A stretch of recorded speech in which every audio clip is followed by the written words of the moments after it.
Assalamualaikum warahmatullahi wabarakatuh. Selamat pagi, siang, sore, dan malam. Perkenalkan kami dari kelompok G06. Nama saya Muhammad Rizaki, 134244009. Saya Linando Jonathan Turnip, 134-24026. Saya Zakiah Baikar Ramadhani 134-24073. Saya Nadia Farah Alisa dengan NIM 134-24082. Saya Stephen Bero Pardosi dengan NIM 1342409. Pada kesempatan kali ini kami akan mempresentasikan mengenai proyek akhir kami PPST 1. Yang pertama dari pendahuluan. Di bagian pertama pendahuluan terdapat latar belakang di mana fokus utama kami itu memahami siklus manufaktur produk gantungan kunci logam dari hulu hingga ke hilir. Untuk tujuannya kami rangkum menjadi 6 poin. Yang pertama merancang desain, produk, dan engineer drawing sesuai batasan manufaktur. Kemudian yang kedua merancang komponen punch and dice. Kemudian menyusun dokumen perencanaan produksi yang berupa LRP, OPC, dan juga assembly chart. Yang keempat melakukan perakitan virtual dan memahami mekanisme alat cetak. Yang kelima melaksanakan produksi nyata dan menganalisis kualitas produk akhir. Dan yang terakhir memahami teknologi additive manufacturing sebagai alternatif dari suatu produksi. Untuk manfaatnya, itu yang pertama untuk meningkatkan kompetensi penggunaan perangkat lunak CAD untuk desain produk dan alat cetak. Yang kedua, pemahaman praktis mengenai integrasi sistem manufaktur. Kemudian yang ketiga, itu pengenalan langsung terhadap operasional mesin industri dan juga teknologi 3D printing. Serta yang terakhir untuk menganalisis, mengevaluasi kesesuaian antara rencana desain dengan hasil produk aktual. Lalu ada desain produk dan cetakan. Yang pertama ada dari pembuatan desain produk. Desain produk sendiri adalah proses untuk merancang bentuk, ukuran, dan tampilan gantungan kunci agar menarik untuk dilihat, tetapi tetap sesuai dengan batasan-batasan yang telah ditentukan. Pertama, kami memiliki desain petir dengan dimensi 30 x 11,52. Yang kedua ada berbentuk puzzle dengan dimensi 16,7 x 16. Yang lalu ketiga ada not musik yang berbentuk dua lingkaran yang dihubungkan dengan suatu tiang dan jembatan seperti itu. Lalu ada gear yang memiliki sekitar 8 buah kelopak bunga seperti itu yang sudah disesuaikan ukuran-ukurannya. Lalu ada pembuatan drawing pada desain produk. Lalu ada yang ke 2.3, analisis desain produk terpilih. Produk terpilih dari kami adalah puzzle, dan puzzle ini tuh terpilih karena memiliki kompleksitas yang baik serta penggunaan fillet yang masih sesuai dengan mesin-mesin yang ada di LSP. Lalu ada pembuatan cetakan. Pembuatan dan analisis desain cetakan kami diberi tugas untuk membuat bagian dari blanking, di mana kami membuat punch blank, fixed stripper, dan lower base blank, dan fungsi-fungsinya seperti punch blanking yang berperan sebagai pendorong sekaligus pembentuk utama dari produk dan pelat, sedangkan fixed stripper fungsi sebagai penahan agar pelat yang ditekan tidak terangkat mengikuti pergerakan punch dan mengalami perubahan bentuk, serta lower base blanking yang berfungsi sebagai landasan potong sekaligus lubang akses untuk jatuhnya produk yang telah berhasil dibentuk. Gabungan ketiganya sangat penting untuk memastikan akurasi geometris pada produk yang akan kami cetak, sedangkan bagian kelompok lain adalah bagian punch emboss, dice emboss, dice electrite, dan punch piercing. Pada tahap selanjutnya yaitu fabrikasi dan perakitan disusul lembar rencana produksi sebagai acuan urutan operasi dan perhitungan waktu produksi. LRP ini dibuat sesuai format yang diberikan untuk ketiga komponen cetakan, yaitu lower dice blanking, fixed stripper, dan punch blanking. Pada tahap pembuatan desain final, kami menggunakan assembly virtual pada SolidWorks untuk menggabungkan antar komponen cetakan. Cetakan ini juga akan diintegrasikan dengan kelompok forming. Lalu pada tahap assembly chart ini disusun berdasarkan assembly virtual yang telah dilakukan di SolidWorks. Diagram ini menunjukkan urutan perakitan, hubungan antar komponen dan sub-assembly hingga terbentuk produk akhir.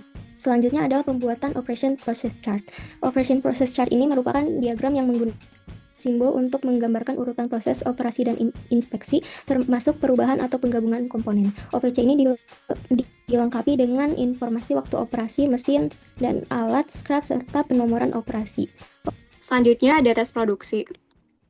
Yang pertama itu proses produksi cetakan dan juga hasil cetakan. Tes produksi ini kami lakukan pada hari Jumat tanggal 28 November 2025 dengan mesin yang digunakan berupa CNC milling untuk fixed stripper dan juga punch blanking, dan juga mesin EDM atau wire cut untuk lower dice blanking. Bisa dilihat pada slide. Setelah itu terdapat tes produksi untuk proses produksi produk final dan juga produk akhirnya. Di sini, produksi produk akhir dilakukan pada hari Selasa tanggal 2 Desember 2025.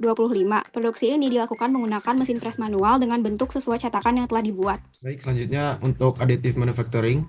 Yang pertama, definisinya terlebih dahulu yaitu pembuatan objek fisik dari model digital atau 3D CAD dengan menambahkan material lapis demi lapis.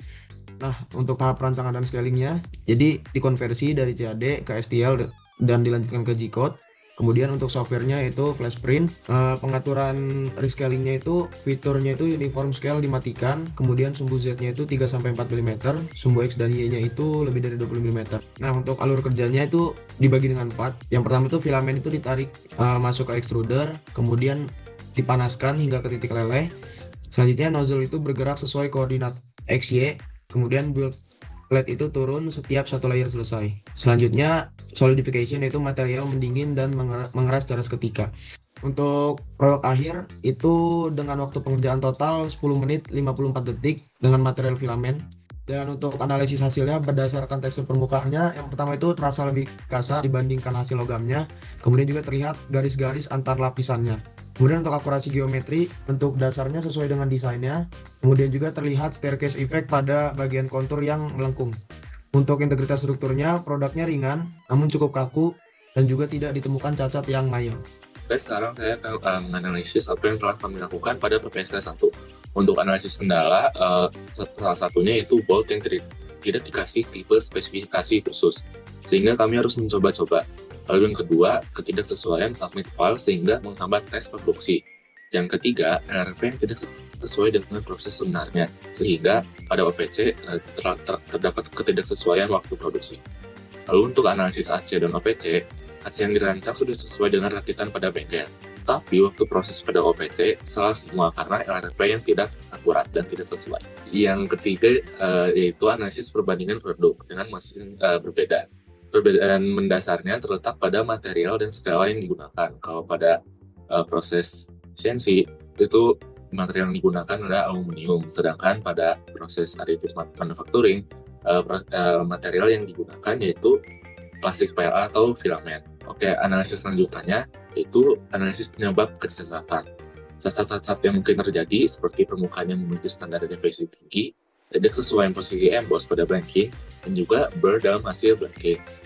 Lalu analisis yang terakhir, analisis risiko saat tes produksi.